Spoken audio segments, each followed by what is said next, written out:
Welcome to Feel Good Naked, Dr. Jimenez. I'm so excited to have you on. And we've got a bunch of topics that are super deep. I know we can't go into it completely in this short amount of time, but thank you for coming on to share what we all need to hear. Thank you so much for inviting me. I'm excited and I love your podcast. I love the name of your podcast. We're gonna get naked here talking about body culture and like raw. No, we are going to strip away a lot in this show when we're talking about diet culture and body image and the way that we see food, the way that we relate to each other.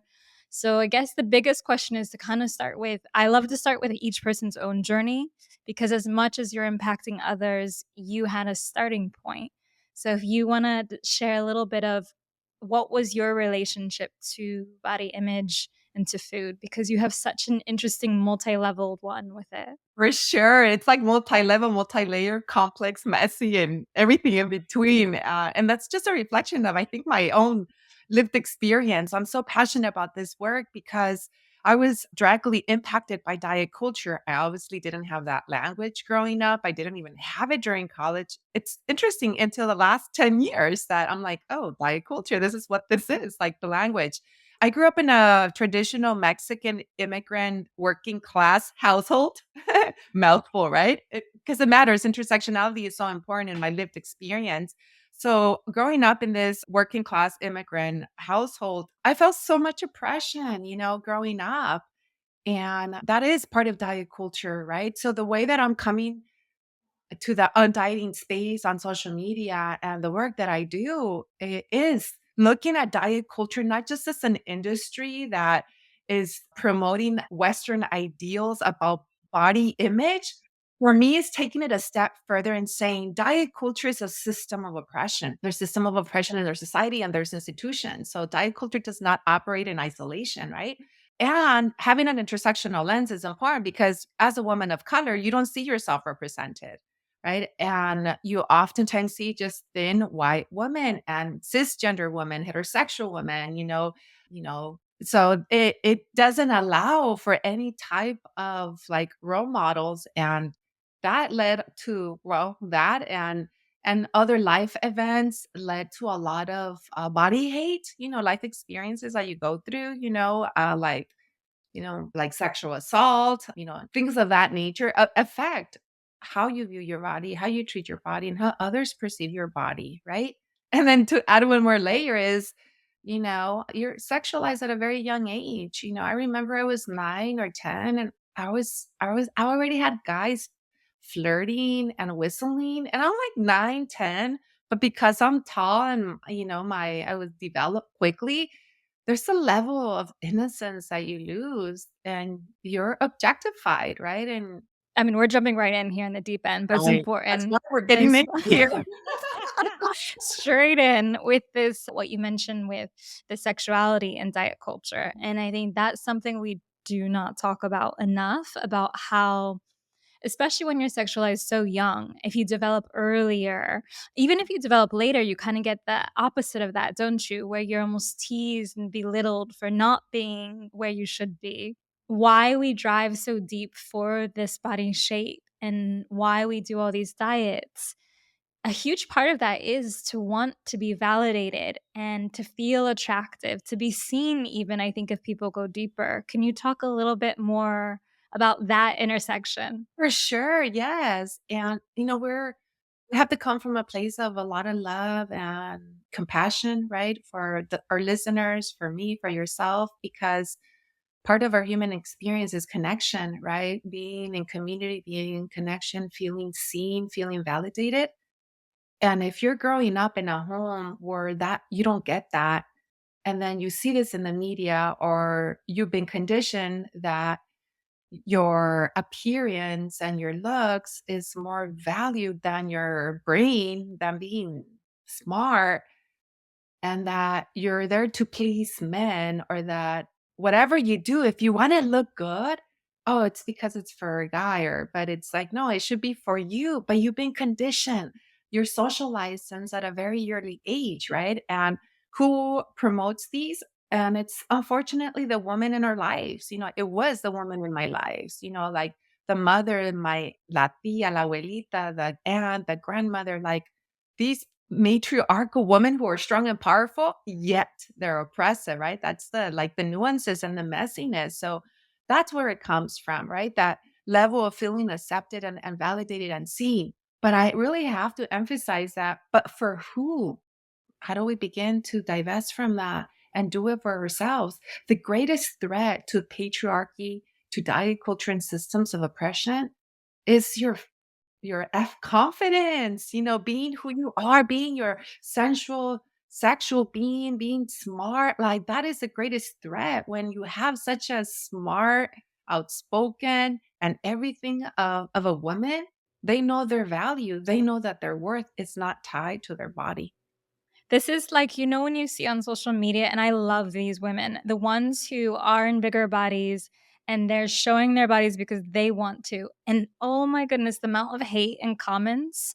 And it makes you wonder why do people care so much? They say it's for your health, but they don't really care about this person's health. Like, it's not about that. No, because you know what it comes down to? Think about this.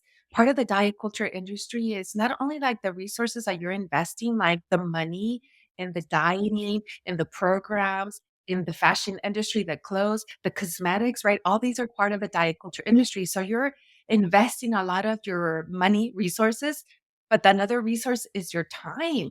So if you're so fixated on the income and where it's that going, and also on the time, you're losing precious time to make social change, to do radical change, to politicize, to create consciousness. You wouldn't be able to create the impact you're having if you were still set in this idea of my body and my looks need to be this way. No way you would be able to create this. No, and I come from a place of so much intentionality and vulnerability. And I want to say that to come to this place hasn't been easy and has taken me in many dark, dark places to the point where you feel hopelessless, because of all the internalized oppression and shame. Shame is like the worst enemy because when you internalize so much shame for who you are or what you've been conditioned to think about and you're challenging that to be your true self,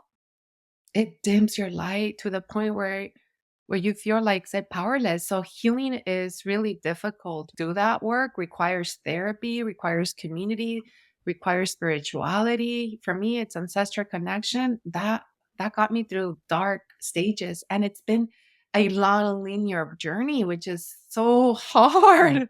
It's so taxing emotionally, spiritually, physically.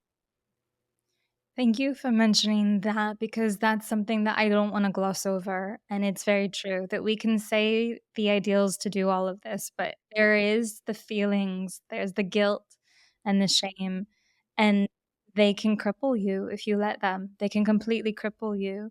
Do you feel comfortable sharing kind of what was the most challenging for you with that and maybe the biggest turning point around it? I know there's many, but if anything Yeah, stands no, out. gosh.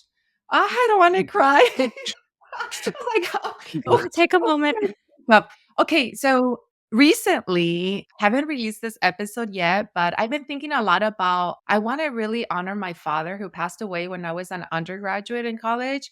My father was machista, very patriarchal, and there was a lot of domestic violence, and I got to a point where I just couldn't understand, my father and the life experiences. But when my grandmother passed away in March of 2022, which was my dad's mother, I lost like a mother, because she raised me in this country. And it was through losing my grandmother that I came to terms and forgiving my father for perpetrating so much like violence and oppression and just in our lives of my mother and my sisters. And I remember sitting in my altar, in my altar that I have all year, and crying and saying, "Oh, I see you, papa, I see who you are. Like, you had no other way, you had no other language, this is what you saw."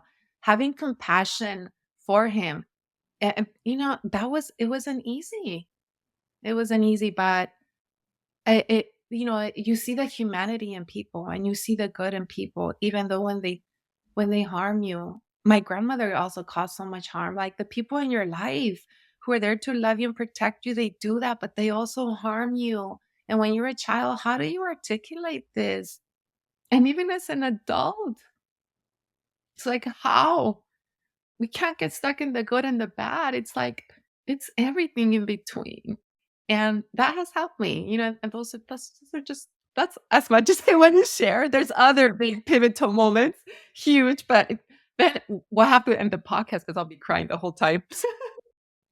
No, I mean, thank you for sharing what you have already shared because it's I mean, people listening might have dealt with either any parent that they had. I don't necessarily know with violence, but certainly with them passing on their ideals about how a person should act, how a person should be, what's acceptable and what's not, and it can be really impossible to want to forgive or accept or whatever terms you've come to with them. Like that's the hardest thing. I mean, I often think like your 30s, 40s, and 50s are just about like healing all the crap you went through for the first 30 years.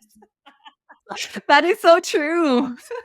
I don't want to push you too much into this, but from the sense of for those listening that are dealing with a lot of emotional damage, especially around body and gender roles and the way they see themselves from their parents, what is something that you would say really could help people move away from this binary of my parent was so awful, they were a horrible person, or they were really good to kind of that messy middle? Yeah.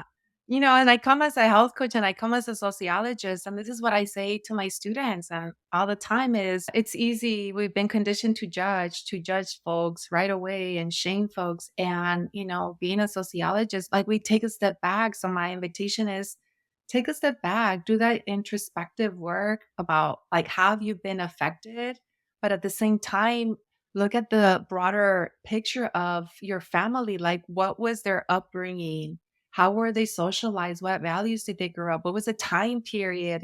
All that has an impact in who they are and how they become parents, right? So that's part of having compassion as understanding, okay, they're a product of their time. It doesn't justify what they did, but let me try to understand. Let me try to unpack that to understand where they're coming from. You don't have to forgive if you're not ready and if that's not something you want to do, right? It's everyone is different. In my case, I did. It was more like, okay, that's a closure that I'm having since I didn't have it when he was alive. So that is like the first one. Don't judge and go back and look at those life circumstances and the intergenerational patterns, whatever has been passed on from one generation to the next. That's hard. So also have community, have a therapist, a support system if you're going to do some of this work. The part that you mentioned about how if you're not ready to forgive them or you're not going to forgive them, fine, but at least in your mind finding a way to make peace with it. That's a beautiful way to make peace because I don't think you can do this journey if you carry those shards in your heart. If you carry that anger and that rancor, I don't think that you can if you don't address it. Exactly. Well, it will manifest itself in other folks, in your relationships, and perhaps self-destructive behaviors like dieting, restriction. See, that's how we connected to diet culture, right? Eating disorders, restrictive eating, like punishing yourself when you go to the gym. All this is part of your life experiences. And one of the ways you do it is to control your body, to control the food, right? And then diet culture takes advantage of that. I think we see it so much, it's so normalized, these restrictive behaviors, that we don't realize that someone who has emotionally worked through all of the different pieces that are holding them back doesn't feel called to these behaviors. But in practice, it's hella hard. This is not easy because people are invested. If you've been invested in this ideology and values most of your life and you've received benefits, perks, why would you want to divest? So we also have to be very open and honest and say, not everyone's ready to hear this message. So if you're listening, maybe you're like, okay, yeah, I understand the damage of diet culture, but I'm invested. I'm still invested. And I'm here to tell you, I see you, and I'm not here to judge you. And if this is where you're at in your life, this is where you're at. Don't be hard on yourself, right? So it's not just like, let me get rid of this diet. It's like, okay, let me do the inner healing work. And the other part is, what social benefits have I gained from investing in diet culture? That's why it's not easy. It's so complex and it's so difficult. So I'm here to just kind of validate that and say it's okay wherever you're at. Thank you for mentioning that. That's because I was recently just watching a YouTube video actually, and I can't remember how I got on it, but it was someone who was talking about food freedom and intuitive eating. And then she went on for 30 minutes in a really beautiful, powerful way. And the top comment, multiple likes, was, "This is great, but I still want to look good and be desired." And Yes, that's the benefit, exactly. right? That's exactly. See, but see how they framed it? Look good and be desired. For again, for external validation.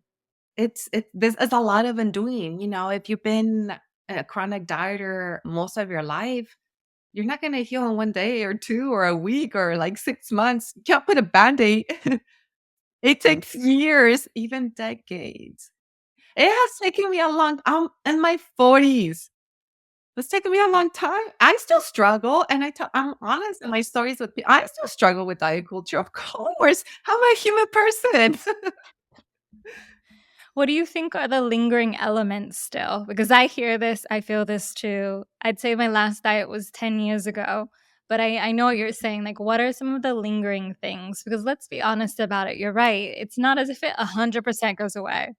If you live in a society where you're constantly reminded that you're not welcome, you're not wanted, you're all this stuff, right? Like you don't have a lot of control, and maybe you don't have that control at home. So then you will try to have that control with what you eat and then how you treat your body, right?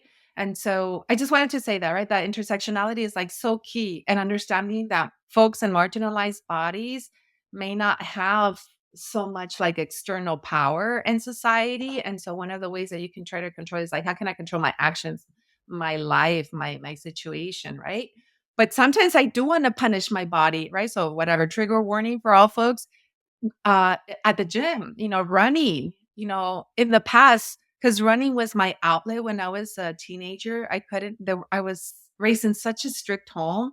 The only thing I could do was go run. So I'm a runner, but then I punish my body, right? I go and I'll run. And guess what happens? I sprain my ankle. Something happens.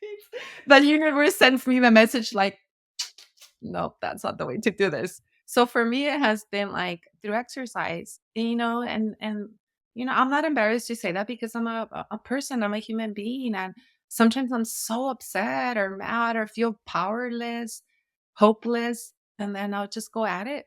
I'll go at it at the gym. Wait, this is an important element, yeah, because these are really common ways that people, especially when you're deep in diet culture, and it's hard to, like you said, to divest of that because you have years of conditioning where there's that emotional trigger, and then the response is restriction, overtraining, negative self-talk, whatever it can Sure, be. and Like, self-sabotage. Oh, we're experts, aren't we? oh yeah. Oh, that's a deadly one. That's awful. Yes, the self-sabotage is crazy. One of the things you mentioned, which is really true and interesting, is that how the less control you feel in your world, whether that's because of whatever identity you carry or community you come from, the more you'll look for ways to control. And food is one of them. Also, like, if you don't feel you have value in society, what's one of the easiest ways to get it is to become quote unquote desirable through dieting. The monster and the elephant is diet culture, and diet culture lives in our home. So let's begin with their families. There's an amazing reel I need to send you with this little girl. You might have seen it. She's like 2 or 3, and they're watching CrossFit Games, I think, or something. Have you seen this? And there's a woman who she's extremely strong, and she's I don't know what she's doing, like shoulder press or whatever. And the little girl goes, "Oh, she's so strong. I want to be powerful like her. She's so strong." And it almost made me cry because imagine seeing that as a little kid And her parents are sat watching with her, so it's a whole community feeling. That's totally different experience from being told, you know, that you're not the right shape or your clothes, you can't fit in your clothes, why are you eating so much? I mean, all those comments we get. Yes. And also even things that are valued, people, kids who are on the sports teams and doing XYZ versus the ones who are more With what academic. bodies exactly, what bodies are Yeah. selected, what bodies are exemplified and celebrated. When you introduce, well, you mentioned this, which is really true. When you're introducing competition level athletes to minds that are not really ready to discern what's healthy behavior and what's not, what's temporary, what's permanent, that's really tricky. Like, I remember growing up and seeing all the wrestlers that would put on huge amounts of weight and then they would be shedding it right before they would do a match. And these are kids who are, some of them, the youngest on the team was 13. Yeah, or gymnastics, just think all these sports. I think, sports are important and, for movement and for our mental health and everything. It's just like the values associated and I guess all the techniques and things that you have to do to have a functional body to perform, right? It can damage your body and it can also damage your own self-esteem as well. I remember reading you were saying that you got conflicting messages growing up, where on the one side, it's honoring your cultural foods and traditions and community. But then on the other side, it's around these comments of your body, how much you're eating, etc. Can you talk a little bit about that? Yeah, that's still present in my family, right? My family in Mexico and here in the US. I love food. Food is my love language. So folks who listen and know me, oh, I just love food. I've always loved food. I wanted to be a chef at one point. I just have such a beautiful relationship with food now. And it comes because of my family. Eating our culture foods was a way to be in community, right? So be in community, show love and affection, memories from back home. There's so much. This is all stuff that diet culture wants to strip away from our cultural and ethnic identity, right?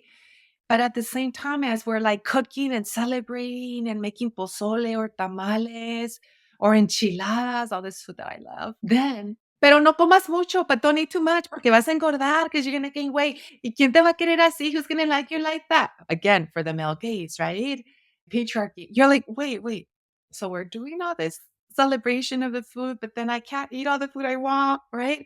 I grew up with those competing messages, all my life. And even today, I'll be cooking and my aunt will call me and I'm making rice pudding, arroz con leche. And then she'll right away shame me over the phone. That doesn't end. So what's the answer is I don't have an answer. We just kind of have to navigate. I have actually, if you don't mind, like shamelessly plugging here, I have an ebook, a free ebook on navigating food and body shaming. And one of the ways is like pick your battles. What's your energy? How's your mental health like? Are you willing to engage in a productive conversation with them? You think you're going to get across them? Or are you going to laugh it out? Or are you going to say a joke? Or you can just completely ignore it and jump onto another conversation, right? These are all strategies. And not all the strategies are going to work out the same day or because every family member is different or you're just not in the mood, right? So it's very normal. But just because it's normal doesn't make it okay. Just because it has been normalized, the food shaming in our homes, it doesn't mean we can't disrupt it. That's my whole thing. Just because it's been normalized, we can't disrupt it and change it. Be that black sheep of the family, if you will. Like, who cares? They're already criticizing you. Might as well they should criticize you for standing up and challenging them. How much of the relationship we have with dieting and ourselves stems from this feeling that we have to be silenced for whatever reason that is. Yes, because we grow up, and so I can speak from my own experience, but just in general, as a sociologist, women are not expected to be outspoken. You're not expected to speak up. And if you speak up and you're bold and you're confident, then you're a bitch. Then and then if you're a woman of color, that's even worse. And you're the angry black woman or you're the sassy, spicy Latina. Like, what the fuck? Excuse the language here, like that is so oppressive. So if we grow up most of our lives being silenced, and then why does it become harder than to speak up? and embody your truth and your essence of who you are because your voice has been silenced for most of the life. That's why I have my podcast called Fut Being Calladita. Like that's I'm done being quiet. Like I'm so done. Do you think this is the first step, maybe? If you are trying to disengage from diet culture, maybe the first step is to start to speak your truth or whatever you're suppressing. Doing that one, I think that introspective awareness is doing that work of reflecting about your life. And that's hard work. And some folks don't want to do that work. And I understand, right? Go back to that. Like go to therapy and begin to unpack your traumas and your life experiences and reoccurring patterns. Like honestly, that is the first step. And then slowly is how do I begin to embrace my voice? Can you do audio memos? And this is a coach, Dane, that's her name. She was my spiritual coach. She helped me a lot when I was going through a tough time. And she said, document your voice, just do voice memos, say how you're feeling. And I'm like, oh, that's a good point, because I can go back because I don't like journaling sometimes. So she's like, that's one of the ways you're releasing that energy from you're releasing it out of your body. So yes, I agree with that. Can we sing? Can we make sounds and let it out? So sometimes I'm driving usually is like before I pick up my kids, then I'm like, or in the morning, like, so I release it. And before I didn't allow myself to do that. That is embodiment. And I know people are probably thinking, they probably think I'm singing in the car. But yeah, like try to make sounds, different voice, different tones. Like if you can't speak yet, if you can't speak about something that happened or what's bugging you, but can you at least let out a sacred rage, Because we have also vilified emotions. And that ties into diet culture, which, if you want, we can kind of segue into that. But like how we're not allowed to, what emotions are socially accepted in society, right? For men, and for women. We're supposed to be so loving, caring, and many are and many are not, and that's fine too, but you can't show anger, and men can show anger and frustration and rage. That's socially accepted, but please don't show your emotions. Don't be sensitive because then you're sexual, then you're questioned, so it impacts, men and women at the same time. And how this connects to diet culture is because you're oppressing your feelings. You're oppressing your feelings, you're numbing your feelings, which is even harder and worse. And you can numb them through, drugs or alcohol or food, right? And that's where diet culture comes in. And also the undieting space, which we're in. And the undieting space is the space where we're challenging diet culture, right? But at the same time, I also see problematic that in the undieting space, folks are still talking about emotional eating. And I'm like, what's wrong with that? As a sociologist and a health coach and as an indigenous woman, I'm like, you're looking at it from a Western lens, and I don't agree with that. And I actually have a podcast episode where I talk about give yourself grace. If you're emotional and you're eat. Like we're aware, like, can diet culture stop vilifying emotional eating and the undying space too, right? Allow yourself to go through the feelings. And if that ice cream or the piece of pan dulce or whatever it is going to give you that comfort at that moment, there's no shame. So folks are also shamed for emotional eating. And that is problematic. And that's part of the dieting space as well. Yeah. It's almost like Mhm. I see this a lot too, where the undieting space is kind of the inverse of the dieting space, where it's still black and white, but different things. Yeah, and they still overlap. So you can still see some of the language and the rhetoric. And you're like, no. Yeah. But the emotional eating one, I really like that you mentioned that because it's about it's like taking it out of context, right? Emotional eating on its own is not evil. It's like you have to think about is it accompanied by your emotional suppression in other ways? Is it accompanied with all of these different areas you're not healing in? I mean, that's where it becomes more of an issue, but if you don't talk about that, then it's no one is listening is going to understand. They'll just think, "Oh, emotional eating is bad, therefore I shouldn't do it." You know, me, as someone who's educated and who's gone through all this, when my grandmother passed away, which my life fell apart, I would go through cycles of not eating because I was so sad. I would say to myself, "Hortencia, you need to eat." And I would struggle to have a smoothie. I would struggle because I was such in a deep despair of grief, knowing that society is not validating my grief, where everyone else is telling me, "Get over it." So I'm challenging diet culture, emotions and feelings, and I'm also challenging society saying, "We don't have time for your grief. You gotta get to work." And I'm like, "Fuck it." And I allowed myself, I think that whole year to just grieve and cry and ground myself because I needed that. That was part of my healing. And I came back stronger. We don't talk about this in the undieting space. It's hard, right? It's really hard. Yeah. The emotional connections to the different foods and to the people and to the memories.